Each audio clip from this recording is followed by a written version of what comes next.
A 225 milhões de quilômetros de distância, existe um mundo deserto que guarda o futuro da nossa espécie. Marte não é apenas um ponto vermelho no céu, é o próximo passo da nossa evolução.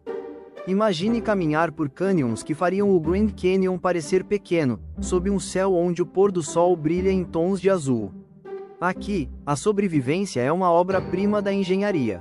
Nossas futuras casas serão cúpulas protegidas contra a radiação, onde cada gota de água é reciclada e cada sopro de oxigênio é produzido por florestas artificiais em estufas hidropônicas.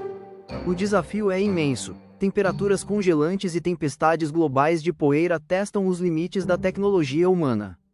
Mas a curiosidade que nos tirou das cavernas é a mesma que nos levará a construir cidades no solo poeirento de outro mundo. Estamos deixando de ser habitantes de um único planeta para nos tornarmos cidadãos do sistema solar.